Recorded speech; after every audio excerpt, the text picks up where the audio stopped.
Hello everyone, welcome to द्विज UPSC. इस video में हम बात करेंगे कि आप किस तरीके से प्रिपरेशन कर सकते हैं UPSC, EPFO, APFC and AOEO examination की, जो 2026 के दिसंबर या फिर नवंबर का जो मंथ है उसमें कंडक्ट किया जा सकता है मोस्ट प्रोबेबली। इस एग्ज़ाम का क्या सिलेबस रहता है, क्या पैटर्न रहता है, क्या एग्ज़ाम की स्कीम रहती है, इन सब चीज़ों के बारे में बात करेंगे। फिर हम on the basis of PYQ analysis, previous year question paper का एनालाइज करके हमने जो भी रिजल्ट निकाले, जो भी हमने इन्फ्रेंसेस निकाले हैं, उनके बेसिस पर हम आपको एक बुक लिस्ट जो है वो सजेस्ट करेंगे। कौन कौन से फ्री रिसोर्सेज हैं जिनको आप फॉलो कर सकते हैं वो सजेस्ट करेंगे। इस वीडियो का जो मेन फोकस है, इस प्लान का, इस स्ट्रेटजी का जो मेन फोकस है वो यही है कि आप इस एग्ज़ाम के लिए किस तरीके से सेल्फ स्टडी के थ्रू क्वालिफाई कर सकते हैं। हम टारगेट स्कोर आपका क्या रहना चाहिए, प्रीवियस ईयर के एग्ज़ाम का जो ट्रेंड है, पैटर्न है, उसको देखते हुए इन सब चीज़ों के बारे में बात करेंगे। ये वीडियो मैं लेके आ रहा हूँ आपके लिए और मेरा नाम है अनिल चौधरी। चलिए, अगर आपको कोई नोटिफिकेशन से रिलेटेड क्वेरी है तो डिस्क्रिप्शन में आपको इस वीडियो का लिंक मिल जाएगा, या फिर प्लेलिस्ट में जाके आप देख सकते हैं नोटिफिकेशन के बारे में। Age limit, exam date, syllabus, eligibility, इन सब क्राइटेरिया से रिलेटेड कोई भी आपका डाउट है तो आप इस वीडियो को देख सकते हैं। चलिए अब शुरू करते हैं। रिटन एग्जामिनेशन और इंटरव्यू। इस एग्ज़ाम में दो स्टेज होती हैं, एक रिटन एग्जामिनेशन होता है और एक इंटरव्यू रहता है। दोनों का जो वेटेज है वो 3:1 का रहता है। मतलब रिटन एग्जामिनेशन जो है 300 मार्क्स का रहता है और इंटरव्यू जो है 100 मार्क्स का रहता है। हमारा जो मेन फोकस है इस वीडियो में वो है रिटन एग्जामिनेशन के ऊपर, किस तरीके से रिटन एग्जाम को क्वालिफाई किया जाए, उसके क्या सोर्सेज रहते हैं, क्या स्कीम है, क्या पैटर्न है, क्या सिलेबस है, क्या इन्फ्रेंसेस आपको यहाँ पे देखने को मिलेंगे, वो आप देखिए इस वीडियो में। तो देखिए स्कीम क्या है एग्जामिनेशन की। स्कीम में एग्जामिनेशन की है कि टोटल 120 क्वेश्चन जो है आपसे एग्जामिनेशन में पूछे जाते हैं। हर एक क्वेश्चन जो है 2.5 मार्क्स का होता है। तो टोटल जो एग्जामिनेशन है वो 300 मार्क्स का होता है। 120 क्वेश्चन 300 मार्क्स होते हैं। एक क्वेश्चन अगर आप सही करते हैं, करेक्ट करते हैं, 2.5 मार्क्स आप गेन करेंगे। लेकिन अगर आप वहीं पर 3 क्वेश्चन रॉन्ग कर देते हैं तो आपका जो एक करेक्ट क्वेश्चन है उसको भी माइनस किया जाता है। तो नेगेटिव मार्किंग भी यहाँ पर एप्लीकेबल है। 1/3 की नेगेटिव मार्किंग आपको देखने को मिलती है इस एग्जामिनेशन में। स्कीम समझ में आ गई है। ड्यूरेशन जो है इस एग्ज़ाम की वो रहती है 2 आवर्स की। मतलब आपको जो ये 120 क्वेश्चन है वो 2 घंटे में करने होते हैं। लगभग हर एक क्वेश्चन को करने के लिए आपको 1 मिनट का समय जो है मिलता ही है। अब बात करते हैं सिलेबस की। और ये जो सिलेबस है ये हमने कैसे पता किया, जो यूपीएससी जो सिलेबस लिखती है ना वो काफ़ी वेग होता है, उससे आप बहुत कुछ चीज़ें जो हैं वो निकाल नहीं सकते हैं। तो PYQ को जो एनालिसिस करने के बाद पता लगा उसमें कि इसमें लगभग 3 तरीके का जो सिलेबस है वो मिक्स रहता है। लगभग 3 तरीके की जो प्रिपरेशन लोग करते हैं। जैसे एक तो हो गया, देखिए SSC बैंक की जो प्रिपरेशन होती है, RBI जैसे एग्ज़ाम्स की, एक तो वो होगी प्रिपरेशन। एक लोग जनरली जो है यूपीएससी या फिर स्टेट PCS की तैयारी करते हैं, एक प्रिपरेशन होगी। और यूपीएससी में बाकी वो जैसे CDS, CAPF वो सारे एग्जाम्स भी इंक्लूड करके चलेंगे। तो एक तो हो गया SSC टाइप एग्ज़ाम, एक हो गया UPSC टाइप एग्ज़ाम्स, 2 तरीके के एग्ज़ाम्स। और एक हो गया इसी एग्ज़ाम से टारगेटेड क्वेश्चन, जैसे EPFO जो संस्था है या फिर EPFO के जो एग्ज़ाम रहते हैं उनसे रिलेटेड जो सिलेबस है वो हो गया। ठीक है, अब देखिए सबसे पहले उनकी बात कर लेता हूँ, जो SSC bank railway kind of जो एग्ज़ाम में पूछा जाता है। तो इसमें जनरल इंग्लिश आपसे पूछी जाती है, मैथमेटिक्स आपसे पूछा जाता है, एडवांस प्लस अर्थमेटिक दोनों ही। जिस तरीके के CDS में क्वेश्चन पूछे जाते हैं लगभग उसी तरीके के क्वेश्चन हैं। जिस तरीके से CAPF में क्वेश्चन पूछे जाते हैं लगभग उसी तरीके से डिट्टो टाइप क्वेश्चन उसी तरीके के मैथमेटिक्स से आपसे पूछे जाते हैं।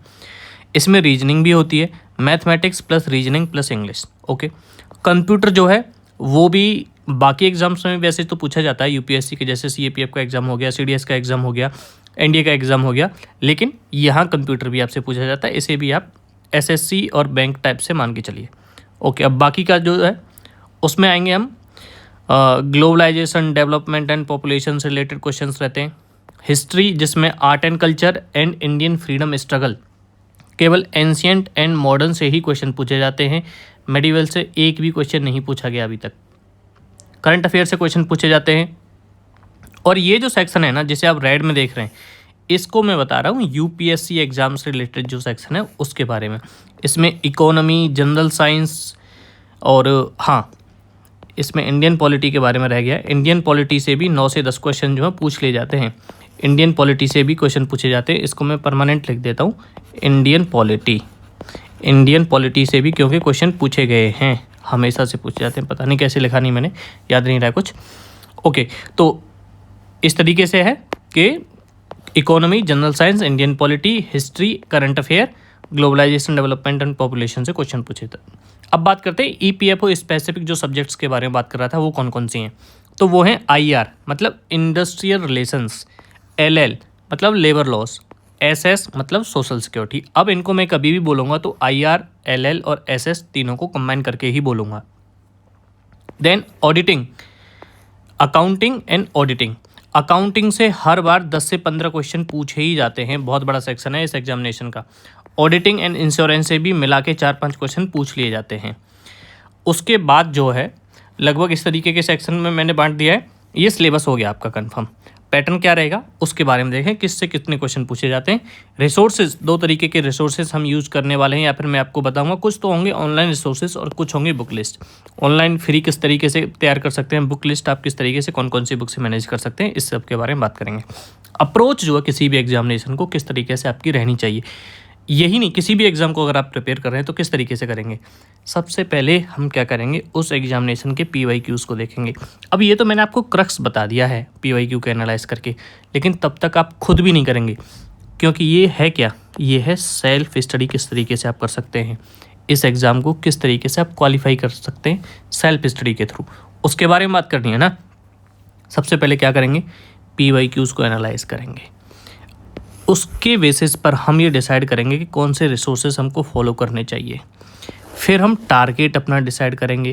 पहले क्या होगा, सब्जेक्ट वाइज टारगेट जो वो डिसाइड करेंगे। फिर क्या होगा, रिसोर्सेज सिलेक्शन हो गया, टारगेट हो गया सिलेबस को, PYQ एनालाइज किए, रिसोर्सेज का सिलेक्शन किया हमने, फिर सिलेबस को टारगेट कर दिया। रिसोर्सेज सिलेक्शन किया, जैसे इंडियन पॉलिटी के लिए M लक्ष्मीकांत फॉलो करूँगा, टारगेट कर दिया पॉलिटी का सिलेबस। उसके बाद सब्जेक्ट वाइज सिलेबस कंप्लीशन, जैसे कि मैंने अभी बोला है, उस तरीके से कर देंगे। अब क्या करेंगे, प्रिपरेशन की जो स्ट्रेटजी है, क्लस्टरलाइजेशन ऑफ सिलेबस, सिलेबस को क्लस्टर में बांट देंगे। क्लस्टराइजेशन ऑफ सिलेबस हो गया है, जैसे मैंने किया है कि English, mathematics, reasoning and computer, current affair, polity, history, GS, economy, ये सारे सब्जेक्ट्स, और IR, LL, SS, accounting, auditing and insurance, इस तरीके के जो सब्जेक्ट हैं क्लस्टर में बांट दिया ना मैंने, तो इससे हमें क्या वेटेज पता लगेगी। अब बात करते हैं कट ऑफ के रिगार्डिंग एक चीज़, एवरी सिंगल क्वेश्चन जो है वो इम्पोर्टेंट है। जिस तरीके से मैंने किया ना क्लासिफिकेशन, आपको याद रखना है every single question is important. जब आप ये प्लान बना रहे होंगे रिसोर्स सिलेक्शन का, सिलेबस को टारगेट करने का, तो आपको याद रखना है कि किसी भी क्वेश्चन को आपको छोड़ के नहीं चल रहा, क्योंकि इस एग्जामिनेशन की कट ऑफ जो है ना, फाइनल सिलेक्शन की बात कर रहा हूँ, एज हाई अप टू 70% तक जाती है, जो कि SSC एग्जामिनेशंस में जाती है लगभग। तो कट ऑफ जो है लगभग 210 के आसपास जाती है इस एग्जामिनेशन की। सेल्फ नोट्स जो बनाना वो मैंडेटरी है। जब आप तैयारी कर रहे हों किसी भी सब्जेक्ट की, पूरी तैयारी में आपको याद रखना है कि आपको खुद से बनाए हुए नोट्स ज़रूर रखने हैं, या फिर आपके पास डिजिटल नोट्स हैं, आपने कहीं से नोट्स परचेज़ किए तो वो भी है, लेकिन नोट्स जो बहुत मैंडेटरी है। सेल्फ का टाइम नहीं है तो आप कहीं से ले सकते हैं, लेकिन नोट्स जो हैं वो बहुत मैंडेटरी हैं। सेल्फ स्टडी जो आपको लगेगी इस एग्जामिनेशन को क्वालिफाई करने के लिए 8 से 10 घंटे की, अगर आप आज से ही तैयारी स्टार्ट कर रहे हैं तो आपको कम से कम डेली 8 से 10 घंटे पढ़ाई करनी होगी, तभी आप इस एग्ज़ाम को क्वालिफाई कर सकते हैं। अदरवाइज़ आप इस एग्ज़ाम को क्वालिफाई नहीं कर पाएंगे। मैंने बता दिया UPSC का एग्ज़ाम है, काफ़ी टफ सिलेबस है, काफ़ी वाइड सिलेबस है। 210 के आसपास आपको नंबर लेके आने होते हैं, 200+ मार्क्स आपको लाने ही होंगे फाइनल सिलेक्शन के लिए। और ये मैं रिटिन क्वालिफाई करने के लिए कट ऑफ नहीं बता रहा हूँ, ये जो टारगेट स्कोर है 200+, ये मैं आपको फाइनल सिलेक्शन के लिए बता रहा हूँ। अब देखिए, ये जो ऊपर वाले सब्जेक्ट्स थे इनका थोड़ा सा वेटेज देखते हैं। 2 चीज़ें तो फिक्स हैं हमेशा के लिए, ये जो एग्जामिनेशन होता है, ये जो पेपर होता है हमारा, ये डिवाइड होता है 2 पार्ट्स में, पार्ट 1 एंड पार्ट 2। पार्ट 1 में जो है इंग्लिश के 20 क्वेश्चंस फिक्स हैं हमेशा से, और पार्ट 2 में जो है मैथमेटिक्स और रीजनिंग के 15 क्वेश्चन, और बाकी के सब्जेक्ट्स जो हैं ये भी पार्ट 2 में ही पूछे जाते हैं। तो मैथमेटिक्स प्लस रीजनिंग, तो ये जो सेक्शन है इससे आप देख सकते हैं 5 क्वेश्चन यहाँ कंप्यूटर के भी ऐड करेंगे तो लगभग 40 क्वेश्चन हो गए। और ये एसएससी बैंक टाइप का जो सिलेबस है, इससे 1/3 क्वेश्चन पूछे जाते हैं। कहाँ कहाँ से? English, math, reasoning plus computer. यहाँ से आपको 40 क्वेश्चन देखने को मिलते हैं। 1/3 क्वेश्चन जो हैं वो यहीं से आपको देखने को मिलते हैं, ये आपको याद रखना है। 1/3 क्वेश्चन आपको ईपीएफओ स्पेसिफिक सब्जेक्ट्स के चक्कर में बाकी सब्जेक्ट्स को नहीं छोड़ना है। अब चलिए आते हैं बाकी सब्जेक्ट्स को लेके। सेकंड जो है यूपीएससी काइंड ऑफ एग्जाम्स में जो पूछा जाता है, जैसे सीएपीएफ, सीडीएस, एनडीए, बाकी के भी जो यूपीएससी टाइप एग्जाम होते हैं। करंट अफेयर से 17 क्वेश्चन, पॉलिटी से 10 क्वेश्चन लगभग, हिस्ट्री से भी लगभग 10 क्वेश्चन पूछे जाते हैं। जनरल साइंस और जो साइंस एंड टेक जो है वहाँ से भी लगभग 8 से 10 क्वेश्चन पूछ लिए जाते हैं। कंप्यूटर से 5 क्वेश्चन फिक्स हैं और इकोनॉमी से लगभग 1-2 क्वेश्चन ही पूछा जा रहा है हमेशा से। अब बात करते हैं डेवलपमेंट वगैरह। IRLLSS, इससे लगभग 17 क्वेश्चन पूछे जाते हैं। अकाउंटिंग से कभी 15 क्वेश्चन भी पूछे जाते हैं, कभी 10 क्वेश्चन भी पूछे जाते हैं। इंश्योरेंस और ऑडिटिंग से जो है 5 क्वेश्चन पूछे जाते हैं। इन तीन को मिला के अकाउंटिंग, इंश्योरेंस एंड ऑडिटिंग, यहाँ से आपको 15 क्वेश्चन देखने को मिलते हैं। और IRLLSS, यहाँ से आपको लगभग 17 क्वेश्चन या फिर 17 से 20 क्वेश्चन जो वो देखने को मिलते हैं। तो इन दोनों को अगर मैं बताऊं तो 20 यहाँ से और 15 यहाँ से, लगभग 35 क्वेश्चन जो हैं वो ईपीएफओ स्पेसिफिक सब्जेक्ट से देखने को मिलते हैं। जबकि 35 या फिर 1-2 क्वेश्चन आप और ऐड कर लेंगे तो आपको 39 क्वेश्चन के आसपास देखने को मिलेंगे। लेकिन एसएससी, ईपीएफओ लगभग इनका वेटेज सेम रहता है, 40 + 40 अराउंड 35। और इसका जो है आपको वेटेज जो है लगभग 50 देखने को मिलता है यूपीएससी स्पेसिफिक सब्जेक्ट्स का। यहाँ मैंने आपको क्रक्स लिख के दिखाया, इसमें कंप्यूटर ऐड करेंगे ना तो फिर आपको यहाँ क्वेश्चन ज़्यादा देखने को मिलेंगे। यहाँ 40 हो जाएंगे, यहाँ 45 हो जाएंगे और अराउंड 40, इस तरीके से जनरली ये आपको देखने को मिलता है। तो आप देख रहे हैं कि लगभग सभी सेक्शन का जो वेटेज है बराबर है। अब बात करते हैं कि एसएससी टाइप के जो सब्जेक्ट्स हैं उनको कहाँ से प्रिपेयर करें, quant, reasoning, English and computer को। तो देखिए, अगर आपको प्रिपेयर करना है क्वांट, रीजनिंग, इंग्लिश, ये सब, तो क्या करेंगे आप, अरिहंत की यूपीएससी सीडीएस की एक बुक लीजिए आप, जिसमें मैथमेटिक्स के क्वेश्चंस को आप सॉल्व करना है। मैथमेटिक्स के सारे क्वेश्चन सॉल्व कर दें, लगभग आपको पिछले 10 साल के। एक साल में ये एग्ज़ाम 2 बार होता है, हर बार 100 क्वेश्चन पूछे जाते हैं, तो 200 क्वेश्चन एक साल के, मैं कहता हूँ 5 साल के तो कम से कम कर ही लीजिए। कम से कम 1000 क्वेश्चन जो हैं वो आप प्रिपेयर कर लीजिए पिछले 5 साल के सीडीएस के। आपका मैथमेटिक्स प्लस रीजनिंग वाला जो पोर्शन है वो क्लियर हो जाएगा। सीएपीएफ के क्वेश्चन भी आपको अटेम्प्ट कर लेने पिछले 5 साल के। पिछले 5 साल के सीएपीएफ प्लस सीडीएस के क्वेश्चन अटेम्प्ट कर लीजिए, आपका क्वांट प्लस रीजनिंग का सेक्शन 100% कंप्लीट हो जाएगा। कंप्यूटर अवेयरनेस की बात करें, सेम अरिहंत पब्लिकेशन की ये बुक आप खरीद सकते हैं, अमेजोन से या कहीं से भी आप खरीद सकते हैं। इससे आप कंप्यूटर को प्रिपेयर कर सकते हैं। इंग्लिश के लिए सेम ही सजेशन करूँगा मैं, सेम सजेशन। आप क्या करना है, जो सीडीएस के क्वेश्चंस रहते हैं उनको पिछले 5 साल के आप लगाइए। हर साल 120 क्वेश्चन पूछे जाते हैं, तो लगभग 240 क्वेश्चन हर साल पूछे जाते हैं सीडीएस में, क्योंकि 2 बार होता है, तो 1200 क्वेश्चंस लगभग हो जाएंगे इंग्लिश के। ये भी आप सीडीएस के एग्जामिनेशन के अटेम्प्ट कीजिए, PYQ, वहाँ से आपका इंग्लिश, क्वांट, रीजनिंग और कंप्यूटर एप्लीकेशन के लिए मैंने तीनों को बता दिया। यहाँ से आप देख सकते हैं कि कम से कम 45 क्वेश्चन आपके जो है प्रिपेयर हो जाएंगे, 40 to 45 क्वेश्चन।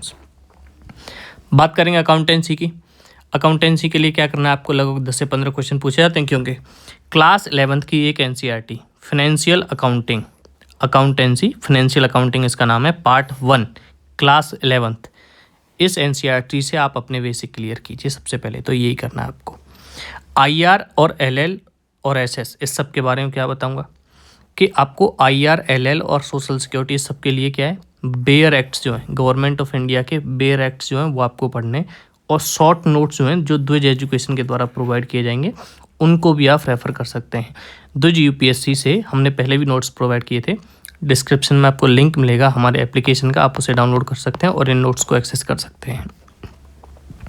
इंश्योरेंस के लिए क्या करना है आपको, इंश्योरेंस के लिए IRDAI की वेबसाइट पर जाना है, और ये एक हैंडबुक है, handbook on insurance, government of India ने ही इसको तैयार किया है। केवल 25 पेजेस हैं इसमें, ओनली 30 to 25 पेजेस हैं इस बुक में। आप केवल इसको ही प्रिपेयर कीजिए और आपको इंश्योरेंस के लिए इससे ज़्यादा कुछ नहीं करना है। ऑडिटिंग के लिए क्या करना है आपको, वॉच YouTube मैराथन। कोई भी किसी भी यूट्यूब चैनल से आप 2 से ढाई घंटे की यूट्यूब मैराथन आप कर लीजिए ऑडिटिंग के, जो भी आपके कॉन्सेप्ट्स होंगे वो क्लियर हो जाएंगे, क्योंकि 1 से 2 क्वेश्चन पूछा जाता है और बहुत बड़ा सब्जेक्ट है भी नहीं ऑडिटिंग। इतना क्लियर हो गया। देखिए मैंने ईपीएफओ स्पेसिफिक सब्जेक्ट के लिए बता दिया आपको, और एसएससी काइंड ऑफ सब्जेक्ट जो उनके लिए भी बताया है। अब बात करते हैं, क्योंकि देखिए मैंने क्यों बताया सीडीएस के, एसएससी काइंड ऑफ तो बोल रहा हूँ मैं, लेकिन यहाँ जो सिलेबस है, जो पैटर्न है, वो सीडीएस जैसा ही है, सीडीएस या फिर सीएपीएफ एग्जाम जैसा ही है। ये क्वांट रीजनिंग पूछने का पैटर्न है, ये एसएससी जैसा बिल्कुल भी नहीं है। यहाँ पर लेंदी क्वेश्चन पूछे जाते हैं, आपको इस तरीके के क्वेश्चन को प्रैक्टिस करने की बहुत ज़्यादा ज़रूरत है। अब बात करते हैं यूपीएससी स्पेसिफिक सब्जेक्ट जो हैं, जैसे इंडियन पॉलिटी, आपको एम लक्ष्मीकांत से प्रिपेयर करनी है इंडियन पॉलिटी, और कोई दूसरा रिसोर्स है ही नहीं। कैसे बता दूँ मैं, उससे अच्छा कुछ है ही नहीं। जनरल साइंस के लिए आपको बिल्कुल भी लोड नहीं लेना है। मैं बोलूँगा आपको केवल 9th और 10th की एनसीईआरटी बस इतना ही फॉलो करना है। कोई 11th कोई 12th की एनसीईआरटी आपको फॉलो नहीं करनी है। 9th + 10th की एनसीईआरटी, और आप चाहें तो सीडीएस सीएपीएफ के क्वेश्चंस लगा सकते हैं। ये तो कंप्लीट है, ये पूरे जनरल नॉलेज, मैथ, क्वांट हर किसी के लिए। आप सीडीएस और सीएपीएफ के पीवाईक्यू लगाइए, वो हर जगह काम आएंगे आपको। केवल इस सेक्शन को छोड़ देंगे तो ईपीएफओ स्पेसिफिक। अब बात करते हैं हिस्ट्री एंड कल्चर की। हिस्ट्री एंड कल्चर में 6th to 8th एनसीईआरटी आपको कवर करनी है बस, और आप स्किप कर सकते हैं 7th की एनसीईआरटी को। उसकी जगह आप ये बुक पढ़िए, एक an introduction to Indian art. Art and culture के लिए क्लास 11th की एनसीईआरटी है फाइन आर्ट्स की, आप इसको रेफर कर सकते हैं, an introduction to Indian art. 7th की एनसीईआरटी को आप स्किप कीजिए, क्योंकि उसमें मिडिवल हिस्ट्री के बारे में ज़्यादा बात की जाती है। इंडियन इकोनॉमी के लिए बस आपको मैक्रो इकोनॉमिक्स की बुक पढ़नी है, क्योंकि वैसे तो 1 से 2 क्वेश्चन ही पूछा जाता है मैक्सिमम, आप स्किप भी कर सकते हैं, लेकिन फिर भी मैं कहूँगा आपको सिलेबस कंप्लीशन करना है तो आप केवल क्लास 12th की मैक्रो इकोनॉमिक्स की book plus current affair. Current affair से जो है, वो करंट अफेयर तो कवर होता ही है, जैसे लास्ट बार 17 क्वेश्चन पूछे गए थे, करंट अफेयर तो कवर हो जाएगा, लेकिन इकोनॉमिक्स के कुछ कॉन्सेप्ट्स हो गए वो भी कवर होंगे, कुछ चीज़ें साइंस एंड टेक में नहीं होंगी वो भी कवर होंगी। सोशल सिक्योरिटी, जिसमें स्कीम के बारे में बहुत पूछा जाता है आपसे, स्कीम्स जो हैं गवर्नमेंट की वनरेबल सेक्शन के लिए क्या क्या चल रही हैं वो भी पूछी जाती हैं, वो भी करंट अफेयर के थ्रू ही आप जो है कवर कर पाएंगे। करंट अफेयर कवर कहाँ से करनी है आपको? करंट अफेयर के लिए आपको द्विज यूपीएससी की मैगजीन आती है, मंथली कंपाइलेशन है। इसमें कई सारी मैगजीन, जैसे अपना द हिंदू हो गया, जैसे कि मान के चलिए आप द हिंदू, पीआईबी, इस सब को तो कवर करते ही हैं। और बाकी जैसे विजन आईएएस की मैगजीन है, उसमें कोई चीज़ ज़रूरी हैं, कॉन्सेप्ट्स हैं, तो उनको कंसोलिडेट करके करंट अफेयर में आपको हम प्रोवाइड कर देते हैं। मैक्सिमम 30 पेजेस में आपको 1 महीने का करंट अफेयर करने को मिल जाता है। द्विज यूपीएससी की मैगजीन को आप फॉलो कर सकते हैं। इसके लिए डिस्क्रिप्शन में आपको लिंक मिलेगा एप्लीकेशन का, एंड्रॉयड ऐप का, आप वहाँ से एक्सेस कर सकते हैं करंट अफेयर मैगजीन भी। तो ये तो बात होगी सेल्फ स्टडी के बारे में। लेकिन अगर कोई बोले कि हमारे पास बहुत ही लिमिटेड टाइम है सर, हम कवर नहीं कर सकते हैं, हमारे पास उतना टाइम है नहीं कि हम पीवाईक्यू को एनालाइज कर लें, एग्जाम को टारगेट कर लें, सिलेबस को टारगेट कर लें, नोट्स भी बना लें, तो उसके लिए जो है 2 तरीके के कोर्सेज जो हमने वो लॉन्च किए हुए हैं। एक तो है स्पेशल सब्जेक्ट्स का, जो जैसे IRLL, SS, अकाउंटिंग, इंश्योरेंस और ऑडिटिंग। अगर आपको लगता है बाकी सब्जेक्ट्स आपके अच्छे हैं, केवल आपको EPFO स्पेसिफिक सब्जेक्ट्स के लिए ही प्रिपेयर करना है, या फिर एड चाहिए, आपको कोई सहायता चाहिए है, तो आप इस कोर्स में एनरोल कर सकते हैं। सारे कोर्सेज के लिए आप हमारे एंड्रॉयड ऐप को एक्सेस कर सकते हैं, डिस्क्रिप्शन में लिंक मिलेगा। एक ये है कि आपको केवल और केवल जनरल स्टडी के लिए ही तैयारी करनी है, आपकी EPFO स्पेसिफिक सब्जेक्ट्स जो तैयार हैं, तो उसके लिए आप ये कोर्स एक्सेस कर सकते हैं। तीसरा कोर्स है जिसमें हम कंप्लीट जनरल स्टडी को जो है तैयार कराते हैं, जिसमें जो बाकी के सब्जेक्ट्स तो हैं यूपीएससी स्पेसिफिक या फिर एसएससी स्पेसिफिक, लेकिन उसमें ऑल स्पेसिफिक सब्जेक्ट्स जो हैं स्पेशल, जैसे ईपीएफओ के, मतलब आपकी कंप्लीट प्रिपरेशन के लिए आप कंप्लीट जनरल स्टडी कोर्स जो है उसको आप रेफर कर सकते हैं। डिस्क्रिप्शन में लिंक मिल जाएगा इस कोर्स का भी। ये तीनों ही कोर्स स्टार्ट कब से हो रहे हैं? ये तीनों ही कोर्स जो हैं 10 जून से, आप लिखिए 10 जून से ये कोर्स स्टार्ट हो रहे हैं। लेकिन इसमें आप एनरोल अभी भी कर सकते हैं, starting from 10th June pre enrolment जो है वो स्टार्ट हो चुका है। इसमें आप एक्सेस कर सकते हैं, आप डेमो वीडियो जो है वो रेफ़र कर सकते हैं, आपको यहाँ पर डेमो वीडियो देखने को भी मिल जाएंगे। इंडियन पॉलिटी के डेमो वीडियोस हैं, आप उन्हें रेफ़र कर सकते हैं, और जनरल साइंस के जो हैं डेमो वीडियोस आप उनको रेफ़र कर सकते हैं। और जो डेमो वीडियोस हैं उनको भी रेफ़र कीजिए, आप देखिए एक बार। और आपको PDF नोट्स मिलेंगे जो पिछली बार हमने एक कैंपेन किया था स्पेसिफिक सब्जेक्ट्स के लिए, जिसमें अकाउंटिंग, IR और LL के लिए कुछ PDF हैं, उनको भी आप एक बार एक्सेस करके देख सकते हैं। तो ये था इस वीडियो में। अगर आपको इस एग्जामिनेशन से रिलेटेड कोई भी डाउट है, कोई भी हेल्प आपको चाहिए है, मैं सारे के सारे 2025 से स्टार्ट करूंगा और पिछले ईयर्स तक जाऊंगा। जो भी EPFO के एग्ज़ाम हुए हैं, चाहे वो AO EO का हो या फिर APFC का हो, सभी के PYQs को मैं कवर करने वाला हूं free of cost on YouTube. तो आप इस चैनल को सब्सक्राइब कर सकते हैं। और अगर आपको ये वीडियो अच्छा लगा है तो अपने बाकी फ्रेंड्स के साथ शेयर कर सकते हैं। इस वीडियो में इतने, मिलते हैं अगली वीडियो में। जय हिंद।